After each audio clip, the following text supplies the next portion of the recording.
저를 탄핵하든 수사하든 저는 이에 당당히 맞설 것입니다. 법적, 정치적 책임 문제를 회피하지 않겠다고 이미 말씀드린 바 있습니다.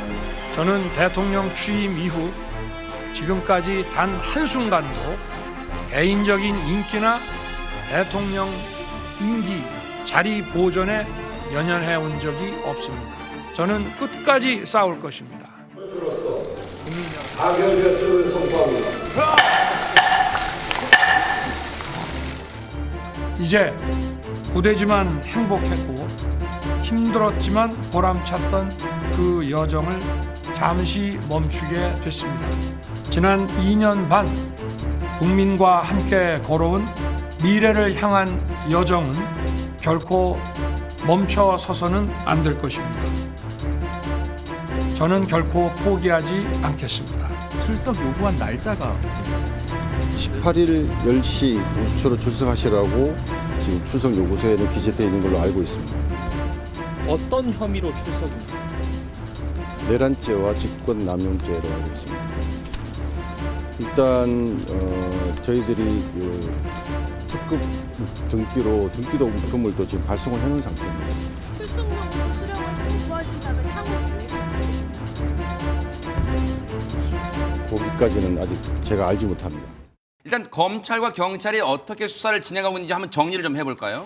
지금 여러 가지 수사 주체들이 있었지만 크게 투 트랙으로, 그러니까 두 가지 수사 주체가 각자 수사의 속도를 내고 있는 상황으로 보입니다. 검찰 특수본과 그리고 경찰 공수처 등으로 이루어진 공조수사본부 이 두 곳에서 각각 윤석열 대통령의 신병 확보를 위한 절차를 밟고 있다. 저는 이런 생각이 드는데요. 먼저 움직인 것은 검찰 쪽이었습니다. 탄핵안이 가결되기 이전인 지난 11일에 이미 15일 오전 10시에 출석하라는 소환 요구서를 보낸 겁니다.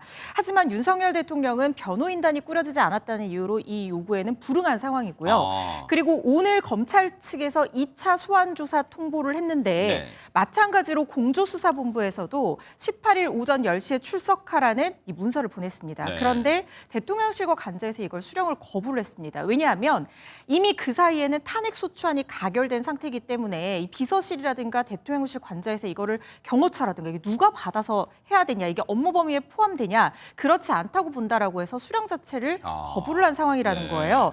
그래서 지금 이 부분에 대해서 수사기관에서는 이 등기 우편을 통해서 발송해서 오늘 중으로 송달받을 수 있도록, 늦어도 내일까지는 송달받을 수 있도록 조치를 해놓은 상황입니다.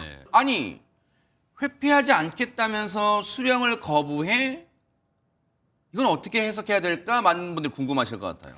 그러니까요. 국민들이 보시기에는 이 부분은 윤석열 대통령이 어떤 수사 상황을 뭔가 그 시간을 자신의 편의에 맞게 조율하려는 것이 아니냐, 내지는 회피하는 것이 아니냐, 이렇게 생각하실 수도 있는 부분이라는 생각이 듭니다. 하지만 말씀드린 것처럼 등기 우편으로 발송을 했다라고 하면 이걸 언제까지나 거부하거나 회피하기는 어려울 거라는 생각이 들고, 특히 중요한 부분이 보통 이런 고위공직자나 대통령을 수사할 때는 방문 일정을 조율해서 방문 조사를 하는 것이 그동안의 관례였고, 만약에 일반 피의자 같은 경우에도 소환 조사를 전화로, 변호인이 있다면 변호인과 아니면 당사자와 전화로 조율을 하게 되는데, 검찰 측도 그렇고 공조수사본부 측도 그렇고 이걸 문서로 남겼다라고 하는 것의 의미를 조금 더 해석을 해보자면요. 앞으로 윤석열 대통령이 이런 식으로 소환 조사에 계속해서 불응할 경우에는 강제 수사, 체포라든가 구속 같은 신병 확보를 위한 강제 수사에 들어가기 위해서 이 수순을 밟고 있는 것이 아니냐. 왜냐하면 문서로 이 기록을 남긴다는 것은 그만큼 소환 불응의 우려가 있다라는 것을 서류로 명분으로 남기겠다는 그런 의미로도 해석을 할 수가 있거든요. 그래서 계속해서 불응을 한다라고 하면 강제 수사에 착수할 가능성도 배제할 수 없어 보입니다. 그런데 대통령직은 유지하고 있기 때문에 허준 변호사님, 경호처도 밝혔지만 대통령에 대한 경호는 계속 유지한다는 거 아니에요? 그러면 그 과정에서 혹시 충돌 가능성, 경호처와 검찰이든 아니면 경찰의 공조수사본부든 뭔가 충돌 가능성도 배제할 수 없는 거예요? 어떻습니까? 지금으로서는 충돌 가능성 배제할 수 없다는 생각이 듭니다. 일단 각각의 강제 수사 방법은 긴급 체포, 그리고 구속 이런 절차들을 생각해 볼 수가 있을 것 같은데, 좀 비슷해 보이지만 법률적인 요건이 조금씩 다르거든요. 그중에 긴급 체포 같은 경우에는 체포영장을 발부받을 만한 시점 시적 여유가 없을 때 시행을 하는 것이기 때문에 네. 관저에 사실상 뭐 유폐되어 있다 이런 얘기까지 나오는 대통령의 체포영장을 발부받기 어려운 시적 여유가 없다고 해석될 여지는 그렇게 높지는 않아 보여요. 그렇다고 하면 소환조사에 불응하면 체포영장에 의한 체포가 이루어지고 그리고 나서 구속영장이 청구되는 이 수순을 생각해 볼 수가 있을 것 같은데요. 문제는 뭐냐면 이 요건에 맞다고 해서 영장이 발부가 된다라고 하더라도 이 영장의 현실적 집행이 쉽지 않다. 말씀드린 것처럼 경호처 아직까지 현직 대통령의 신분은 유지를 하고 있는 상황이기 때문에 만약에 이 영장을 집행하기 위해서 들어갔을 때 대통령 수준의 경호를 받고 있는 경호처 직원들과의 물리적 충돌 혹은 현실적인 집행 불가능성을 생각하지 않을 수가 없습니다. 박근혜 전 대통령이 비슷한 사례로 탄핵이 됐기 때문에 네. 그 상황을 생각을 해본다고 하면 박 전 대통령 같은 경우에도 탄핵이 인용되고 나서 강제 수사 구속이 됐었거든요. 그래서 이 부분은 현실적인 집행 가능성이라는 문제로 남게 될 가능성이 높습니다. 윤석열 대통령이 마음을 바꿔서 나갈게. 그런데 그러면 검찰도 나가야 되고 경찰도 나가야 되고 다 그런 거예요? 어떻게 됩니까? 사실 이게 사상 초유의 사태입니다. 이렇게 수사권에 어떻게 보면 교통정리가 되지 않고 그것도 피의자인 현직 대통령을 수사하는 사례가 이전까지는 한 번도 경험해보지 못했기 때문에 이게 어떻게 정리될지는 좀 더 지켜봐야 되는 부분은 있습니다만은 네. 원칙적으로 따지면 적법한 어떤 절차에 의해서 소환 통보가 갔고 그렇다고 하면 윤석열 대통령 두 군데 다 나가야 되는 게 맞죠. 그래요? 그렇지만 현실적으로 그런 부분이 상당히 쉽지가 않은 부분이고 윤석열 대통령이 필요하다면 어느 한쪽을 골라서 나가는 상황도 배제를 할 수가 없고 어느 한쪽을 골라서 나가서 성실히 수사를 받았다라고 하면 다른 한쪽에 나가지 않았다는 것이 문제가 될 여지는 그렇게 높지는 않은 그래요? 상황이고 네. 그걸 뭐 어떻게 강제할 수 있는 그런 상황도 아닌 것으로 보입니다. 네. 그래서 양측에서 좀 더 수사 속도를 빨리 내서 먼저 신병 확보를 하려고 하는 게 아니냐. 왜냐하면 양측 다 지금 수사의 주도권을 쥐고 싶어하는 그러네요. 상황이거든요. 그래서 지금 이런 상황이 연출이 됐다 이런 생각이 들고 네. 다만 윤석열 대통령이 만약에 검찰 측을 나간다라고 하면 어쨌든 윤석열 대통령이 검찰 출신이기 때문에 뭔가 조금 더 팔이 안으로 굽는 쪽으로 가서 수사를 받는 게 아니냐 이런 어떤 정치적인 비난에 직면할 가능성도 있거든요. 윤 대통령 측에서는 이런 부분까지 고려를 해서 결정할 것이라는 생각이 들고 그 전에 이 수사 상황에 대한 어떤 컨트롤 타워 정리가 좀 시급한 상황이 아닌가 저는 이런 생각이 듭니다. 네. 세 번째 대통령 탄핵 신간인데 이 말씀 각오 한 말씀 드립니다. 하여튼 뭐 신속하고 공정하게 하겠습니다. 또 오늘 재판관 회의가 처음으로 열리는데 어떤 내용으로 회의하실지도 여쭤봅니다. 준비 절차를 어떻게 할 것인지, 뭐 변론을 어떻게 할 것인지 그런 문제에 대해서 얘기를 할 것으로 예상이 됩니다. 형사 재판 시작되면 심리 멈출 거라는 의견도 있는데 가능하다고 보실까요? 아니 그것도 뭐 신청이 들어오면 논의를 해봐야 되겠죠. 그리고 또 이제 6인 체제로 탄핵 결정까지 가능한지에 대해서 논란의 여지가 있었는데 그것은 뭐 12월 안에 구인 체제가 완성될 것으로 기대하고 있습니다. 재판관 회의에서 논의된 사항을 말씀드리겠습니다. 1. 변론 준비 절차에 회부하고 수명 재판관으로 이미선, 정영식 재판관을 지정한다. 2. 선임 헌법연구관을 팀장으로 한 헌법연구관 TF를 구성하였다. 3. 제1차 변론 준비기일을 12월 27일 금요일 오후 2시로 지정한다. 변론 준비기일에서 검찰, 경찰 등의 수사 기록을 조기에 확보한다. 4. 이 사건을 탄핵심판 사건 중 최우선적으로 심리한다.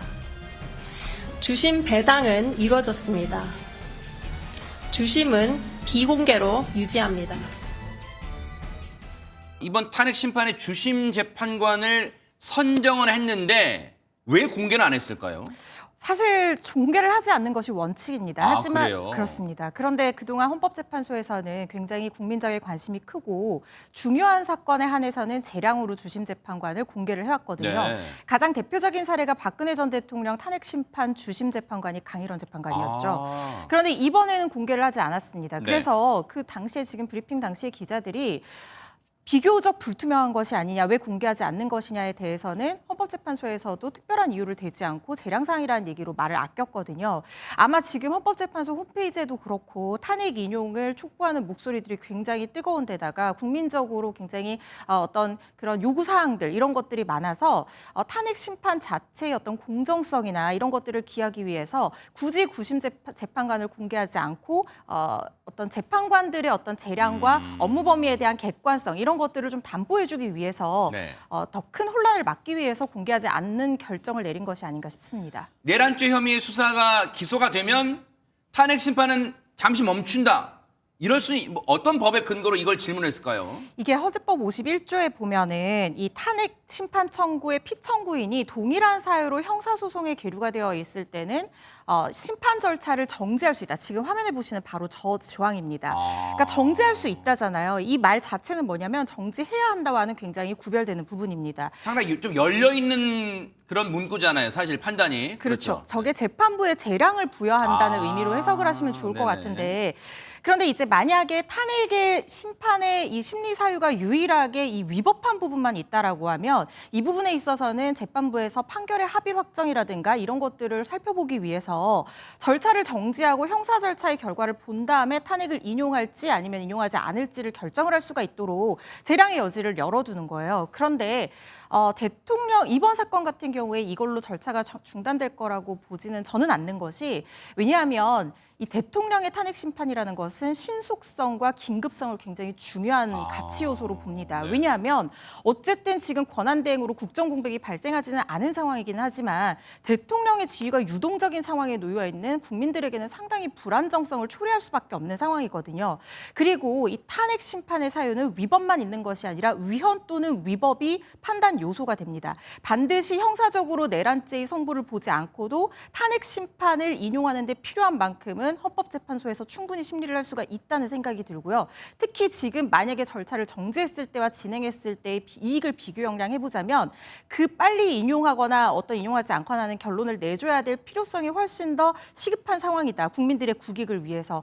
이런 상황으로 헌법재판소에서 판단할 가능성이 높고 특히 박근혜 전 대통령도 유사한 사유로 이 조항의 근거를 들어서 심판 절차를 정지해달라고 했지만 받아들여지지 않았기 때문에 네.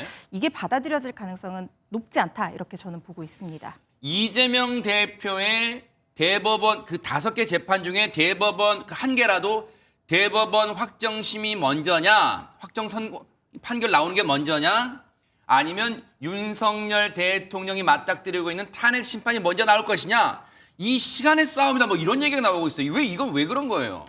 일단 이 사법부의 시간을 정치공학적으로 해석하는 것에는 좀 이견이 있는 그런 부분이 많긴 합니다만 어쩔 수 없이 우리 국민들이 조기 대선을 치러야 한다면 국민적인 선택이 또 필요한 부분이기 때문에 그걸 전제로 일단 말씀을 드리자면 네네. 지금 이 탄핵 심판은 180 이내에 이루어지게 되어 있고 뭐 그게 좀 유동적일 수는 있습니다. 그리고 만약에 탄핵이 인용되는 결정이 난다고 하면 60일 안에 대선을 실시하도록 규정이 되어 있습니다. 규정이 아예 돼 있어요? 그렇습니다. 네. 그러니까 지금 화면에서 보시는 것처럼 지금 4월 18일 저거는 문영배 이미선 헌법재판관 임기 종료, 그러니까 퇴임일을 기준으로 설정을 한 건데요. 네. 왜냐하면 공석이 비게 되면은 재판의 어떤 객관성 측면에서 문제가 생길 수가 있기 때문에 지금 문영배 재판관 같은 경우는 헌법재판소장 권한대행 맡고 있잖아요. 그렇습니다. 네. 그런데 4월 18일이 저 두 사람의 퇴임일자예요. 그래요? 그러다 보니까 만약에 저 두 사람이 심리를 진행하다가 퇴임을 해버리게 되면 이 재판의 어떤 객관성을 담보를 할 수가 없는 상황이 될 수도 있지 않습니까? 새롭게 뭐 선임되는 재판관이 또 기록을 봐야 되고 뭐 이런 상황이 될 수 있기 때문에 일단 4월 18일 이전에 인용 결론이 난다고 하면 날 가능성이 상당히 높다는 생각이 드는데요. 그렇게 된다고 하면 60일 이내, 그러니까 6월 18일까지는 대선을 실시를 해야 됩니다. 네. 그런데 이재명 대표의 지금 여러 재판 중에서도 공직선거법 재판이 가장 빨리 결론이 날 가능성이 높은 재판이라는 생각이 듭니다. 왜냐하면 가장 먼저 결론이 난 데다가 지금 633 그러니까 공직선거법상 재판이 2심 3개월, 3심 3개월 이렇게 사실상 강행 규정으로 이 재판이 빨리 진행되도록 못 박은 부분이 있기 때문에 지금 두 날짜를 비교를 해보면 3심 상고 시한이 5월 15일이고 대선 시한이 6월 18일이기 때문에 굉장히 비슷한 시기에 이재명 대표의 판결이 먼저 날 것이냐 탄핵 인용이 먼저 될 것이냐 이게 핵심 쟁점이 될 수 있어요. 왜냐하면 이재명 대표는 지금 차기 대선 주자로 굉장히 유력하게 거론되는 후보입니다. 그런데 공직선거법에서 만약에 1심의 결과처럼 대법원에서 확정돼서 유죄 판결이 나게 된다고 하면 의원직 상실뿐만 아니라 10년간 피선거권이 박탈이 되게 되고, 만약에 이재명 대표의 이 박탈이 먼저 확정이 되고 대선이 치러진다고 하면 이재명 대표는 이 대선에 출마를 할 수가 없게 되거든요. 그것 때문에 지금 양측의 재판이 결과가 뭐가 먼저 나오는 것이냐, 네. 이 부분에서 정치권의 초미의 관심사가 되고 있는 겁니다. 네. 혹시 대선이 치러지고 나서, 물론 이것도 가정하는 거예요, 여러분. 대선이 치러져서 이재명 대표가 대통령에 당선된 뒤에 5개 재판 중에, 그 이후에 5개 재판 중에 한두 개라도 대법원 확정심에서 뭐 징역형이든 그게 확정된다. 그러면 어떻게 되는 거예요? 그렇다면 또 한 번의 전국 대혼란이 예상이 되는 부분이 그런 거예요? 있습니다. 네. 왜냐하면 그러니까 예를 들어서 대선이 먼저 치러져서 이재명 대표가 가정입니다. 대통령으로 선출이 되고 나서 만약에 공직선거법 등 재판에서 유죄 판결이 난다. 그러면 일단 유죄 판결이 날지 안 날지, 그 재판을 진행할지 안 진행할지부터가 논의의 대상입니다. 그래요? 우리 헌법 84조에는요. 대통령의 형사 불소추 특권을 규정을 하고 있습니다. 네. 형사 불소추 특권이라고 하는 것이 어디까지 포함하느냐, 이게 논의가 될 수 있거든요. 원칙적으로는 공소제기를 받지 않는다는 거예요. 그런데 이재명 대표는 이미 공소제기가 돼서 재판을 받고 있는 상태에서 대통령에 당선이 되는 네네. 결과로 이어지지 않습니까? 그렇다고 하면 이 재판 절차도 정지되느냐 안 되느냐, 이 부분에 대한 논의가 굉장히 격화될 가능성이 있습니다. 그리고 설령 만약에 재판이 정지가 된다라고 하면 이재명 대표가 5년 임기를 마치고 나서 이 재판이 이어지고 뭐 피선거권 박탈되면 대통령까지 당선된 사람이 피선거권 박탈이 되는 게 도대체 무슨 의미가 있겠느냐. 그렇다고 하면 공직선거법에서 만약에 유죄를 받게 되는 그 의미가 없지 않겠느냐. 이런 논의가 있을 수가 있고요. 만약에 재판이 진행이 된다고 하면, 그래서 만약에 대통령 신분으로 유죄가 된다고 하면 그때는 또 무슨 문제가 발생을 하냐면, 피선거권이 박탈될 지위에 있는 사람이 대선에서 당선이 됐다. 그렇다면 언제부터 피선거권이 박탈된 것으로 보고 이 사람의 대통령 지위를 박탈하고 대선을 또 실시를 할 것이냐, 아니면 이 피선거권 박탈령이 정해진 시점부터 박탈이 됐고 그 이전에 당선이 된 거기 때문에 나중에 대통령 임기가 끝나고 나서부터 피선거권 박탈이 된다고 규정을 할 것이냐, 그리고 구속을 시킬 것이냐 말 것이냐, 이런 복잡 다단한 법률적인 문제가 굉장히 큰 논의로 촉발될 가능성이 있거든요. 그래서 이 시기가 어떻게 될지, 앞으로 만약에 뭐 여러 가지 경우의 변수가 있긴 합니다만, 대선에서 당선된 이재명 대표가 네. 만약에 대통령으로서 재판을 받을 수 있을지 없을지, 이 부분까지도 양 당에서, 그러니까 여야가 모두 함께 고민해야 되는 문제라는 생각이 듭니다. 파면 절차를 신속하게 진행해 주시기 바랍니다. 그것만이 국가의 혼란과 국민의 고통을 최소화할 유일한 방법입니다. 유력 대선 주자가 될 수밖에 없는 상황인 것 같습니다. 지금은 대한민국에 이제 위기 국면이 진행 중이고, 오로지 이 위기 국면을 어떻게 극복할 것이냐에 집중해야 합니다. 대선 전에 2심에서도 피선거권 박탈형을 선고받으시면 그래도 다음 대선에 출마하실 건지. 이 재판 기소 자체가 매우 정치적이고 또 상식에 부합하지 않는다는 것을 많은 분들이 동의하십니다. 대한민국 사법부는 또 우리 헌법은 무죄 추정의 원칙이라고 하는 아주 확실한 원리를 채택하고 있습니다. 그 법과 원칙에 따른 정치 일정도 진행이 되겠죠. 저 역시도 그 절차 과정을 충실하게 이행할 것입니다. 자신의 사법 리스크에 대해서 기자가 물어보니까 무죄 추정의 원칙 논리를 들이댔다. 국민의힘은 이건 맞지 않지 않냐, 그 얘기를 하고 있는 것 같습니다. 그래서 지금 국민의힘 법률자문위원회에서 재판 지연 방지를 위한 탄원서까지 내면서 이재명 대표의 재판 역시 신속하게 진행이 되어야 된다라고 촉구를 하고 나선 상황입니다. 네. 그도 그럴 것이, 모든 재판은 신속하고 공정하게 진행되는 것을 기본 원칙으로 합니다. 그런데 재판 좋은 전략은 아닙니다만 실제적으로 재판을 지연시키기 위해서 뭐 증인 신청을 많이 한다든가 송달을 받지 않는다든가 아니면 뭐 기피 신청을 한다든가 여러 가지 어떤 좋지 못한 법 기술적인 그런 전략을 구사하는 사례들이 실무에서도 가끔은 있는데 네. 그동안 이재명 대표의 재판 진행 양상이 여권에서 보기에는 이런 여러 가지 회피 전략들을 하면서 지금 길게 끌어왔다. 지금 왜냐하면 공직선거법 재판 같은 경우에도 사실은 6개월 안에 끝내야 되는데 2년 넘게 걸리지 않았습니까? 네. 이런 부분 상당히 비판을 받아왔던 부분이죠. 네. 모든 신속 진행의 원칙은 모든 재판에 공정하게 적용이 돼야 되는 부분이고요. 네. 이재명 대표 역시 이 부분에서 자유로울 수 없다는 생각이 듭니다. 날씨가 춥습니다. 그러나 봄은 올 것입니다.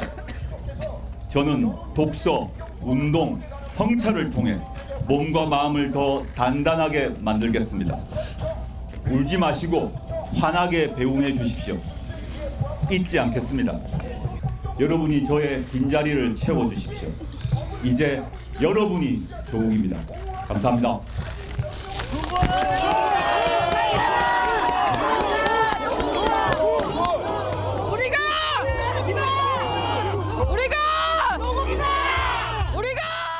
벌써부터 사면복권 얘기 나오나 봐요. 일단 상당히 부적절한 얘기라는 생각이 듭니다. 구치소에 들어간 상태입니다. 아직까지 뭐 안양교도소 부결 얘기가 나오고 있지만 교도소에 들어가지도 않은 상태에서 벌써부터 사면복권 얘기가 나온다는 것은 그러니까 좀 일찍 출소할 가능성에 대한 얘기가 나온다는 것은 상당히 부적절하다는 그런 생각이 드는데 네. 일단 논리적으로 보면 불가능한 상황은 사실 왜요? 아니기 때문에 얘기가 아니에요? 나오는 것 같습니다. 왜냐하면 만약에 이건 여러 가지 경우의 수가 있기는 하지만 차기 대통령이 대통령의 특별 사면 및 복권 권한을 행사를 한다고 하면 국회의 동의 없이 네. 사면 복권을 시켜줄 가능성도 배제를 할 수가 없는 거거든요. 아하. 아마 그런 부분 때문에 얘기를 하는 것 같은데 네. 지금으로서는 부적절한 얘기라는 생각이 듭니다.